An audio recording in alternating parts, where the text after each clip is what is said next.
Robin. Hi everyone. This is the rescue dog Robin. I was in Pagsanhan when the call for rescue for this boy by Marinela, who also rescues dogs in Robinson's Cavite. I think that was Robinson's Las Marinas when there was a sighting. So I asked Marinela to help rescue and contain the dog and bring to our vet in Parañaque. So fortunately, Marinela was able to take Robin and then ask the help of some people in the area para mag-transport si Robin. So nag-rent si Marinela ng jeep para may hatid sa pet mobile. And it was through the help of some friends, my dear friends who are animal lovers, especially my dear friend, Rowena. Hi sis, thank you so much for always being there. And her husband also, Phil, who's also very supportive, and they share the same passion and love for animals, especially the unfortunate animals. So, this husband and wife team has always been there to help and share for our vet bills. Tapos we also have Amara. Hi sis Amara, for sharing a bit of your love. So we were able to transport this pogi boy for the transportation. And then we also have Jackie Prudente. Thank you so much sis for stepping up and finding an adopter for this baby boy. Very handsome ito pag gumaling na eh. It'll be a very handsome dog. You still have some bald areas, but you can see new fur is growing in. So I'm going to give him a bath today, but also doing some ear treatment. One ear has ear mites, tsaka may konting discharge. So thank you, Cheryl, for giving me this and for other medications that you send us that we use for the rescued animals. So here, so Maria did some brushing a while ago para lang ma-exfoliate before we do some cleansing. There, may mga flakes pa tayo. So, what do you do when you have a dog with skin problems? So, pag wala pang balahibo, what you do is, you put virgin coconut oil all over. Or if wala kayong pera and you do not have virgin coconut oil, use kahit mantika. At least it's edible, it's safe para kahit madilaan nila hindi siya lason, not like yung gaas or used oil. Some people use this used oil and grasa and what's called is gaas para to kill the skin parasites at saka yung mange. It can be detrimental sa health nila kasi it's syempre poison yon. Second, it's so mainit siya. It's very hot on the skin and the body, so it can also cause secondary infections to an already infected skin. So what do we do? So pag walang balahibo, so virgin coconut oil or vegetable oil, pour it all over, madami sa may ears area, sa mga singit-singit, lahat ng area na affected, all over the body, i-massage nyo lang sila and leave it on. Kung ipapahid mo sila ng late afternoon or sa evening, leave it on until the next day. So, on the next day, what you do, pero pag may balahibo naman po, what you do is, get a brush, maganda kong slicker or mas pinong brush, and brush away. So, yung makikita nyong, for example, na-treat na kasi siya ng Bravecto, it was Simparica. So, yung mga kuto na mamamatay, may makikita kasi nakakapit pa sa skin nila, and then, eventually mamamatay ng nakakapit yon. And you will notice na para silang nadudurog and disintegrate. Parang mummified, they will go mummified, and then, parang nagiging mga bato-bato ang buhangin sila. So, what do we do here? Is para alis yung mga clumps at saka matting sa mga areas na yun kasi namuumuo nga. So, you brush them all over. Lalo yung sa mga areas na may mga scabs o mararamdaman nyo. Ayun, makikita dito may mga buo. And then, later on, you'll notice merong mga areas, ayun dito, may mga flaking tulad dito kasi may mange na affected ng mange ito dati. So, Robin has been with us for more than 2 weeks. So, napaliguan, nabigyan ng medication, and we're giving good food. Oh, sorry. So we're giving healthy food with fish oil. Tapos ang dog food nila, thank you to the donors who gave us special dog food na merong mataas ang omega content. We have Pro Plan. Before nun, we had Nutram. Tapos ngayon, we have Pro Plan na may fish sila. So, it's very good para sa mga may skin problems. So, what do you do? Kapag wala naman tayong budget, ano pwede nating ibigay na sa pagkain nila?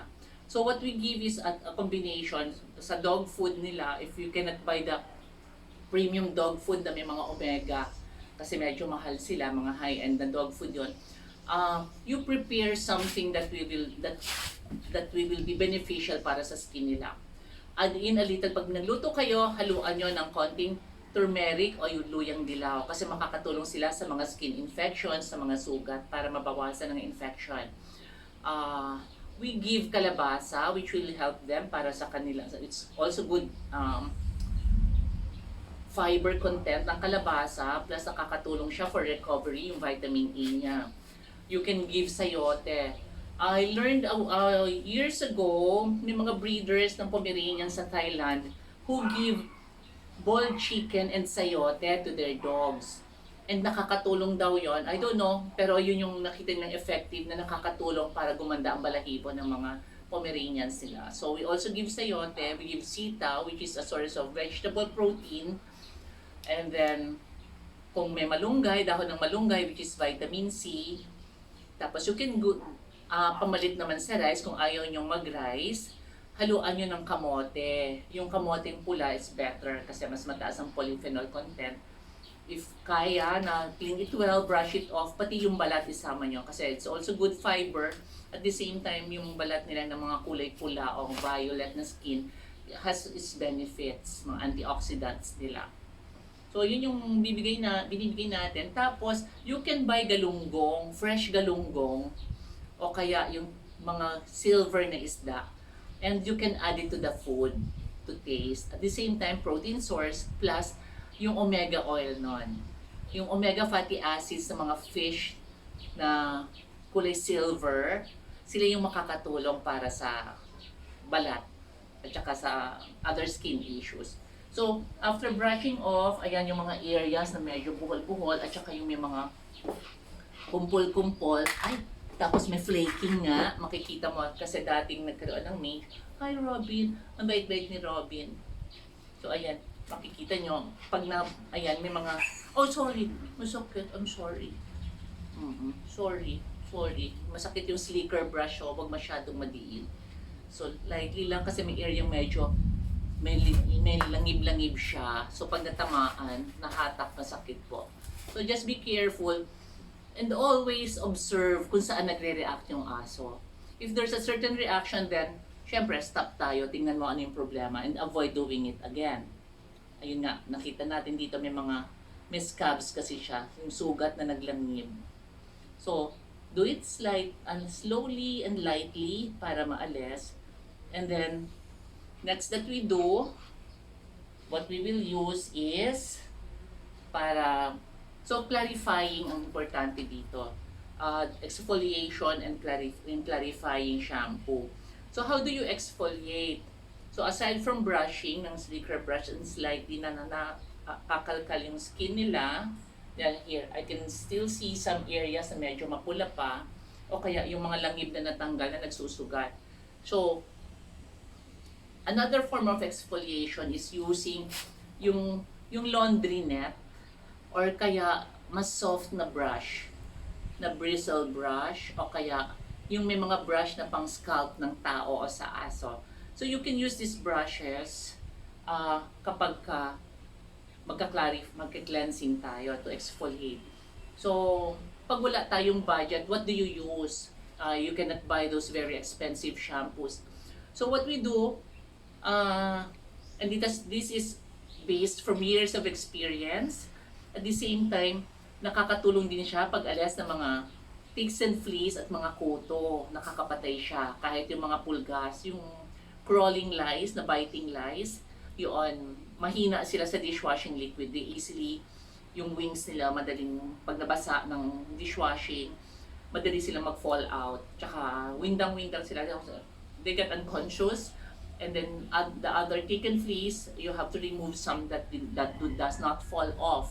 So, gawin nyo lang din, maggawa ng concentration ng puro ng dishwashing sa isang bottle o isang takip, and you put yung maaalis yung taken fleas doon sa loob.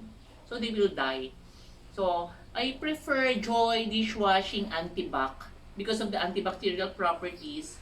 Ayun, may makikita ka pang mga, yung mga mummified na garapata na nakadikit sa balat. So, it helps na ma-degrease. If you'll notice, kapag kalalo yung mga may gales at saka yung may mga skin problems, we have sebum o yung may mga parang it's oily yung balat nila. Even the fur, pag ginawa ka noon, you'll notice it's waxy or oily sa hands.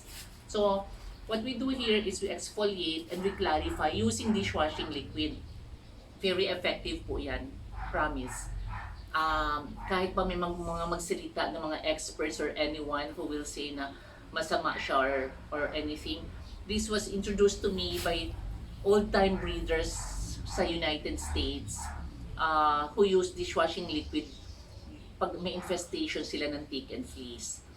So this has been handed down for generations ng mga breeders sa ibang bansa, especially for furry breeds, tsaka yung mga breeds with common issues sa skin. So aside from that, I personally use it myself for some of my poms who had some issues, or with most of our rescues, it is like a standard procedure for us that we do a clarifying and cleansing using dishwashing liquid na Joy Antibac. So, they may say it may be bad dahil malagay sa eyes or anything, but otherwise, for the past years, I mean like several years, we haven't seen any bad side effects, but good effects. So, after using dishwashing liquid, you rinse it off, rinse it well, and then use, depending on the type of skin problem that the dog has, you choose the shampoo that you'll be needing. So Madre de Cacao soap is very, very good. We are privileged. I used to buy Muddy Paws Madre de Cacao soap with virgin coconut oil and moringa. And then eventually they saw how we use it and the effects it has, and documented everything and sent it to them. And some of our dogs have become their models overseas in the United States as well as in Korea. The pictures of our dogs and the documentation of their transformation using Muddy Paws Madre de Cacao soap was used as part of their advertising campaign. So I will really endorse it kasi it's really good, and it's quite it may not be as affordable, as cheap as the other Madre de Cacao soap, but it really works well. Magaling talaga siya. Even with my poms, I used it. I even sold some to some of my dog show friends, and they said they have good reviews about the soap actually. So that's what we do. Tapos ngayon, out of stock because of the pandemic. And recently, I was able to contact the manufacturers of Muddy Paws from the Earth store in Mandaluyong. And I'm setting a schedule to pick up their donation of their, it's the they give me the scraps that they form and mold again into new soap. They are being given to us for free and as donation for our rescued animals. So we also share it with other rescuers or small personal shelters na nag-aalaga din ng rescues kasi it really works. Tsaka with us, every amount spared and saved is big. It's really goes a long way. Ang pogi-pogi naman ni Robin. So yun, after using Madre de Cacao soap or any other kind of soap that you have, follow through lang po yun after noon. So, in certain cases that it's fungal in nature, so we need higher sulfur content, you can use yung Mr. Kaufman, is it okay if I say the brand? So you can use other sulfur soaps available in the market na pantao. You can buy them in Mercury Drugs or other stores that sell sulfur soap. So you can use sulfur soap after clarifying after clarifying with dishwashing liquid. You can use the sulfur soap. Massage it all over, lather it well, leave it on for a few minutes, and then rinse off. So, after rinsing them off, ayun, patuyo lang tayo, and then mildly brush po. Tapos, very important na habang nagla-lather tayo, pagkabula, please use a washcloth or a sponge. No? A sponge is pampabula lang, pero it's better, especially those that may nakakapa kayo na may mga parang crusting o ano, it's better to use a soft brush, yung bristle brush, kahit a laundry brush na linisin mabuti, the soft type, not the matigas masyado. So, you brush it like that, you use it on the skin and in the scalp areas, kasi mas malambot na naman because saturated na, and with the use of the dishwashing, clarified already, and then the next shampoo that you're going to use, mas madali na sila mag-wear off. May matira man, konti na lang. So, I hope we are being able to help a lot of people who were watching this video on how to deal with the skin problems, tick and flea infestations na dadamay rin with the proper shampooing and what products you can use. There are also some very high-end products available in the market para mas beneficial din sila by looking at the contents. Nasa ingredients nila, sa content ng shampoos and soaps na yun, if it will be good.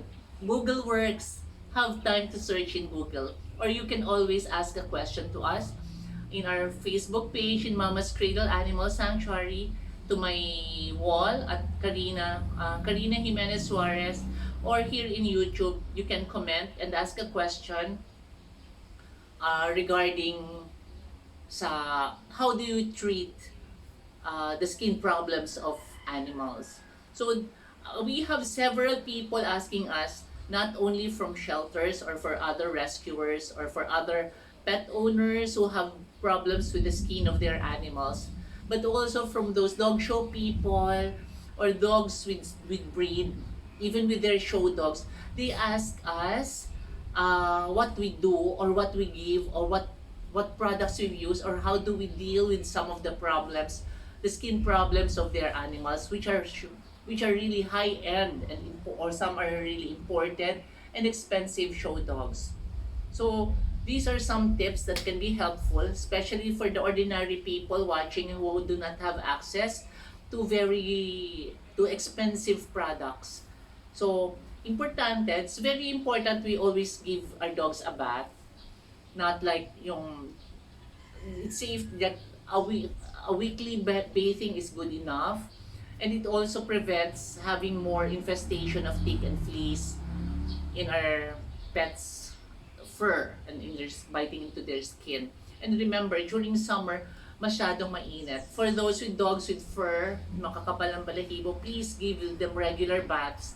If not, mist them with water in the heat of the sun. Always have clean water available for them, and pag talagang sobrang mainit, get a towel.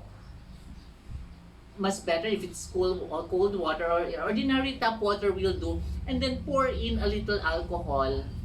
Pour in a little alcohol in the damp towel and place it here underneath dito. Robin, come here. Put yung towel underneath dito sa area na to at sa mga singit nila. Sa mga kilikili area at saka sa singat. Make it damp with alcohol.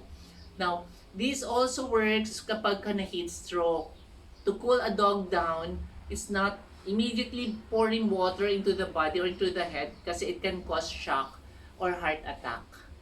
Yung biglang lamig ng temperature can cause shock sa kanila and can give them a heart attack. So what you do is, yung pause, pagbabasain man yung paalang muna, and then, yung sinabi ko nga, yung sa kilikili and sa singit area. The alcohol, the effect of water with alcohol can create a cooling effect. So, you use the towel na damp. It's really damp. It should be a little bit dripping. Tapos put it in between the kilikili here, in between the front legs, and sa singit. And repeat it all over. Tapos yung excess dito sa may batok and wet the body pag na heat stroke sila. So even if without heat stroke, if the temperature is so hot and you see that your dogs are panting, to give them a little dose of a cooling effect, of course, giving them an electric fan on hand helps. Tapos at the same time, para mas maganda yung cooling effect sa kanila, pasain nyo yung ilalim nila. Yeah, right, Robin? This is Robin, a rescue dog who is our model today. After his treatment for ehrlichiosis, he's going to his new mom, who is a resident of BF Parañaque, who is a friend of another dear friend who is also an animal advocate from Parañaque, Jackie Prudente. So he will be sweet naman. He will be going to his new home in BF Parañaque. And the future adopter, her future mom, also donated and sponsored his vet bills in Pet Mobile in Parañaque. So I hope you learned something from us.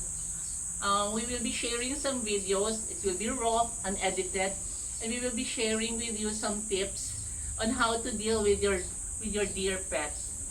And I pray and I hope that let us all be responsible pet owners. Be kind. Be kind to animals. Cruelty is a sin. It's a mortal sin. Killing dogs and cats and being cruel to them is so punishable already. It's punishable by law. It's already a crime under the Animal Welfare Act. So please be responsible owners, be kind, be helpful.